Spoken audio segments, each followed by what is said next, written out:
السلام علیکم ناظرین کرام، نئی ویڈیو میں آپ کو خوش آمدید کہتے ہیں۔ میں اکثر اپنی ویڈیوز میں یہ کہتا ہوں کہ پاکستان کی سیاست میں جو کچھ نظر آ رہا ہوتا ہے دراصل وہ ہوتا نہیں ہے۔ بہت سی ایسی چیزیں پس پردہ چل رہی ہوتی ہیں جو نظر نہیں آتی۔ اب کل رات سے لے کر اب تک یہ سب کو سمجھ آ گئی ہے کہ حکومت نے یہ آئینی ترامیم کیوں کی تھی، کس کے لیے کی تھی، لیکن سب سے اہم سوال یہ ہے کہ کیا یہ آئینی ترامیم ایک ہفتہ بھی نکال سکتی ہیں؟ پہلے 2 دنوں کے اندر اس آئینی ترمیم کا تیا پانچا ہو چکا ہے۔ سب سے بڑی عدالت سے اس آئینی ترمیم کے خلاف پہلا بڑا حکم آ گیا ہے۔ شہباز شریف کی حکومت یہ آئینی ترامیم کر کے بہت بری طرح پھنس چکی ہے۔ تفصیلات سے میں آپ کو آگاہ کر دیتا ہوں۔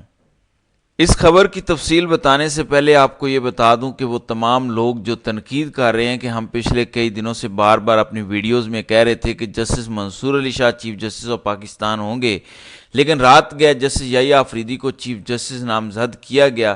ہم لوگ کس تجزیے کی کس بنیاد پر یہ بات کر رہے تھے؟ ہم کیوں اتنا کانفیڈنٹلی یہ کہہ رہے تھے کہ منصور علی شاہ چیف جسٹس بن جائیں گے؟ کیونکہ 16 اکتوبر کے بعد سے کل رات تک، یعنی 16 اکتوبر کے بعد جب مولانا اور پی ٹی آئی کی حکومت کے ساتھ مذاکرات شروع ہوئے، خاص طور پر مولانا جو بار بار بلاول بھٹو زرداری اور حکومتی اتحادی جماعتوں کو ملتے رہے، مولانا کے قریبی لوگ اور پی ٹی آئی کے وہ لوگ جو مولانا سے ملاقاتیں کر رہے تھے، وہ سبھی کو کانفیڈنٹلی یہ خبر دے رہے تھے کہ مولانا نے پی ٹی آئی سے یہ کمٹمنٹ کی ہے کہ منصور علی شاہ ہی چیف جسٹس ہوں گے، اور مولانا نے بلاول بھٹو سے یہ کمٹمنٹ لیا ہے کہ اگر جمعیت علماء اسلام اس آئینی ترمیم کی حمایت میں ووٹ کرے گی، اگر سینٹ اور قومی اسمبلی سے جمعیت علماء اسلام کے تمام تر اراکین اس آئینی ترمیم کی حمایت میں کھڑے ہوں گے تو اس کے بدلے میں پیپلز پارٹی منصور علی شاہ کا رستہ نہیں روکے گی۔ مولانا نے پی ٹی آئی کی وہ کمیٹی جو خان کو بھی ملنے گئی تھی، خان سے ملاقات کے دوران اس کمیٹی کو بھی تسلی دی تھی کہ ہم منصور علی شاہ کا رستہ کسی صورت حکومت کو نہیں روکنے دیں گے، اسی بنیاد پر ہم حکومت کی اس آئینی ترمیم کو سپورٹ کر رہے ہیں۔ لیکن یحییٰ آفریدی کو چیف جسٹس بنایا گیا۔ مولانا اب بہتر بتا سکتے ہیں کہ انہوں نے مس کمٹمنٹ پی ٹی آئی سے کی ہے یا بلاول نے مولانا سے مس کمٹمنٹ کی ہے۔ ایک بات تو کلیئر ہے کہ اب جو تماشا لگنے جا رہا ہے، اب جو لڑائی ہونے جا رہی ہے، اس لڑائی کو روکنا حکومت کے بس میں نہیں ہوگا۔ پہلے تو یہ صرف پی ٹی آئی کی لڑائی تھی، اب وکلاء تنظیمیں اس لڑائی میں کود پڑی ہیں، اور پی ٹی آئی کے علاوہ سپریم کورٹ کے ججز اور ماتحت عدالتوں کے ججز بھی اس لڑائی میں آ چکے ہیں۔ اب آج کے بعد سے لے کر اگلے 4-5 دنوں میں آپ کو بہت بڑی بڑی خبریں سننے کو ملیں گی۔ اب وہ خبر جو میں پہلے دن آپ کو بتا رہا تھا کہ پہلے 2 دنوں میں ہی اس آئینی ترمیم کا تیا پانچا ہوگا، دیکھیں آئینی ترمیم جس طریقے سے منظور کی گئی، جس طرح اراکین پارلیمنٹ کو قومی اسمبلی اور سینٹ میں پہنچایا گیا، یہ تو الگ بحث ہے۔ اصل معاملہ یہ ہے کہ اس آئینی ترمیم میں جو لکھا ہے، جو اس کا کانٹینٹ ہے، جو اس کے اندر شقیں منظور کی گئی ہیں، کیا وہ قابل قبول ہیں؟ کیا اس پر کوئی رد عمل نہیں آنا؟ اب 2 طرح کا رد عمل آ رہا ہے۔ پہلا تو آبویسلی پاکستان سے آ رہا ہے، یعنی وکلاء تنظیمیں متحرک ہیں، اور میں ویڈیو میں بار بار بتا چکا ہوں کہ 25 اکتوبر کا انتظار کریں۔ سب کو پتہ ہے کہ 25 اکتوبر کو پاکستان کی سب سے بڑی عدالت سے جو نحوست کے سائے ہیں وہ گھر جا رہے ہیں، یعنی قاضی صاحب۔ اگر اس سے پہلے کوئی تحریک چلتی ہے یا اس آئینی ترمیم کے خلاف قدم اٹھایا جاتا ہے تو قاضی صاحب جاتے جاتے کوئی ایسا فیصلہ دے کر جا سکتے ہیں جس سے آئندہ اس تحریک کو نقصان ہو۔ اس وجہ سے پی ٹی آئی بھی اور وکلاء تنظیمیں بھی انتظار کر رہی ہیں 25 اکتوبر کا، قاضی صاحب گھر چلے جائیں، اس کے بعد اس آئینی ترمیم کے خلاف رد عمل دیا جائے۔ دوسرا سب سے اہم معاملہ ہے بین الاقوامی عدالتی تنظیمات کا۔ بین الاقوامی جو عالمی انصاف کے اداروں کا رد عمل دیکھیں، جس قسم کی یہ ترمیم کی گئی، یہ ایکسپیکٹ کیا جا رہا تھا کہ پوری دنیا سے، نہ صرف پاکستان سے بلکہ دنیا بھر کا جو ایک جسٹس کا نظام ہے وہاں سے اس ترمیم کے خلاف رد عمل آئے گا، کیونکہ یہ کلیئر ہے سپریم کورٹ کو ڈیوائیڈ کرنے کی کوشش کی گئی، ان کے ججز کو مینج کرنے کی کوشش کی گئی۔ پھر اس میں جو ایک آئینی بینچ تجویز کیا گیا، یعنی آپ نے 2 سپریم کورٹس بنا دی۔ ایک سپریم کورٹ کے جج ہوں گے یحییٰ آفریدی، اسی سپریم کورٹ کے اندر ایک آئینی بینچ ہوگا اور اس کو کوئی اور جسٹس ہیڈ کرے گا، یعنی ایک ہی سپریم کورٹ کے اندر 2 سپریم کورٹس ہوں گی۔ تو پچھلے 48 گھنٹوں میں ابھی یہ ترمیم منظور ہوئے 2 دن ہوئے ہیں، اور جس قسم کا رد عمل حکومت کو فیس کرنا پڑ رہا ہے، حکومت آئندہ آنے والے دنوں میں اس آئینی ترمیم پر جواب دے دے کر، جسٹیفیکیشن دے دے کر تھک جائے گی۔ سب سے پہلا رد عمل آیا ہے عالمی عدالت انصاف کا، انٹرنیشنل کورٹ آف جسٹس کا۔ وہ یہ کہتے ہیں کہ ایسی آئینی ترمیم ہم نے دنیا میں کبھی ہوتی نہیں دیکھی۔ اس کا مقصد یہ ہے کہ آپ نے ججز کو خرید لیا، مینج کر لیا، دباؤ میں لیا۔ یہ عالمی عدالت انصاف کہہ رہی ہے، یہ بہت بڑی بات ہے۔ دیکھیں، عالمی عدالت انصاف آپ کی سب سے بڑی سپریم کورٹ کے ججز کو مینیجڈ ہونے کا کہہ رہی ہے۔ پھر عالمی عدالت انصاف نے شہباز حکومت سے یہ مطالبہ کیا کہ فی الفور اس آئینی ترمیم کے اندر ایسی شکیں جس سے یہ تاثر جا رہا ہے کہ حکومت سپریم کورٹ کو کنٹرول کر رہی ہے، ججز کو کنٹرول کر رہی ہے، وہ نکالی جائیں۔ اب آپ لوگوں کے ذہنوں میں یہ سوال ہوگا کہ اگر عالمی عدالت نے یہ کہہ بھی دیا تو کیا فرق پڑتا ہے؟ فرق پڑتا ہے۔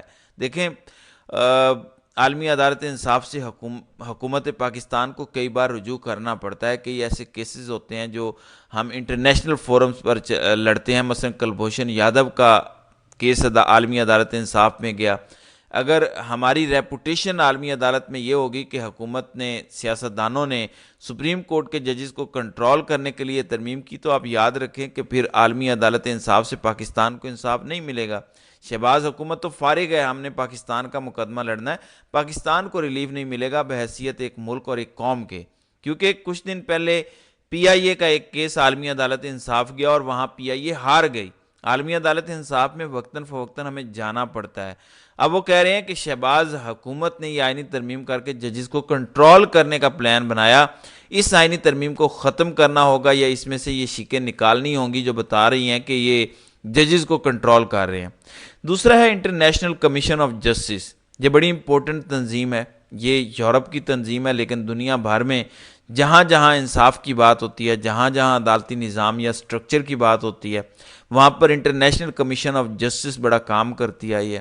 انہوں نے آج ایک ہیڈ لائن لگائی، دنیا بھر کے اخبارات نے ان کو کوٹ کر کے یہ ہیڈ لائن لگائی کہ Pakistan 26th constitutional amendment is a blow to the independence of judiciary. یہ دنیا کے بڑے بڑے اخبارات اس آئینی ترمیم کے حوالے سے خبریں شائع کر رہی ہیں کہ 26ویں آئینی ترمیم انڈیپینڈنس آف جوڈیشری یعنی آزادانہ عدالتی نظام پر ایک بڑا حملہ ہے۔ شہباز حکومت کہہ رہی تھی کہ ہم نے عوام کا بڑا فائدہ کیا، ہم نے عدالتی نظام میں شفافیت لائی، اصلاحات کی، جبکہ دنیا بھر کے بڑے بڑے قانونی برینز اور وہ اس بات پر تشویش کا اظہار کر رہے ہیں، تو کیا انہوں نے اس آئینی ترمیم کو نہیں پڑھا ہوگا؟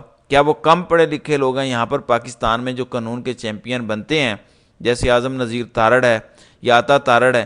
ان جیسے لوگ کیا دنیا بھر کے بڑے بڑے برینز سے زیادہ قانون کو سمجھتے ہیں؟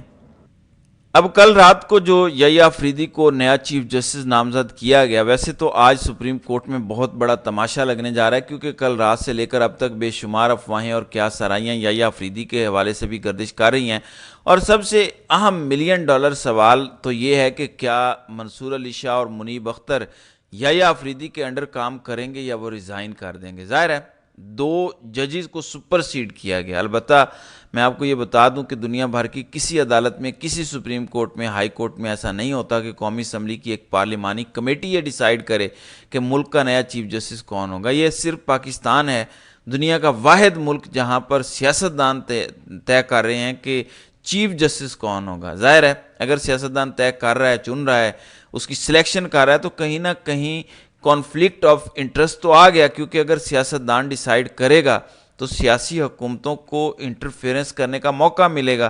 پھر اس جج کو بھی پتا ہوگا کہ اگر میں نے اس سیاسی حکومت کے خلاف کوئی فیصلے دیے تو میں آئندہ چیف جسٹس نہیں بن سکوں گا۔ تو یہ بہت زیادہ کانفلکٹ آف انٹرسٹ ہے۔ اسی وجہ سے دنیا بھر کی بڑے انصاف کی تنظیموں نے اب اس آئینی ترمیم کا تیا پانچا کیا ہے۔ ابھی صرف 2 دن ہوئے ہیں، آگے آگے دیکھیے کہ ہوتا ہے کیا، اس آئینی ترمیم کے ساتھ ہوتا کیا۔ پھر شہباز حکومت نے یہ ترامیم کر تو دی ہیں، لیکن جو آئینی پیچیدگیاں، جو آئینی بحران اب کھڑا ہو گیا ہے، اس کا جواب حکومت کے پاس نہیں ہے، کیونکہ ان بیچاروں نے خود اس کا ڈرافٹ نہیں پڑھا، انہیں خود اندازہ نہیں کہ اس ڈرافٹ میں لکھا کیا ہے۔ کسی نے ان کو ڈرافٹ بنا کر دیا، کسی نے اس ترمیم کا کانٹینٹ لکھ کر دیا، انہوں نے تو قومی اسمبلی میں پیش کیا۔ بہرحال سپریم کورٹ میں آج سے لے کر اگلے 7-8 دن بہت کچھ ہونے جا رہا ہے۔ منصور علی شاہ پر تمام نظریں ہیں، منیب اختر پر ہیں، کیا یہ دونوں مستعفی ہو سکتے ہیں؟ اب تک کی جو اطلاعات ہیں یہ دونوں مستعفی نہیں ہو رہے، اور یہ کیوں نہیں ہو رہے؟ لیکن کیا یحییٰ آفریدی کے انڈر یہ کام کریں گے؟ سوال یہ بھی ہے کہ کیا یحییٰ آفریدی چیف جسٹس کا عہدہ ایکسیپٹ کرتے بھی ہیں یا نہیں، یہ بھی ایک سوال ہے۔ تو اب دیکھنا یہ ہے کہ کیونکہ یحییٰ آفریدی نے ابھی تک دستخط نہیں کیے، تو کہیں نہ کہیں یہ رومرز، کہیں نہ کہیں یہ افواہیں ہیں کہ یحییٰ آفریدی انکار کر سکتے ہیں۔ لیکن اگر یحییٰ آفریدی انکار کرتے ہیں تو اس سے زیادہ نقصان یہ ہوگا کہ حکومت جسٹس امین الدین خان کو چیف جسٹس بنا دے گی، اور امین الدین خان کا مطلب یہ ہے کہ پھر یحییٰ آفریدی بھی سپر سیڈ ہو جائیں گے، پھر قاضی کا سب سے قریبی شخص سپریم کورٹ کا چیف جسٹس بن جائے گا۔ So all eyes on justice Mansoor Ali Shah and justice Munib Akhtar. تو دیکھتے ہیں کہ یہ دونوں کیا قدم اٹھانے جا رہے ہیں اور یہ سپریم کورٹ میں کس عہدے پر کس حیثیت میں رہیں گے۔ تو ناظرین کرام، آپ کی اس ویڈیو کے حوالے سے کیا رائے ہے؟ آپ اپنی رائے کا اظہار کامنٹ سیکشن میں ضرور کیجیے گا۔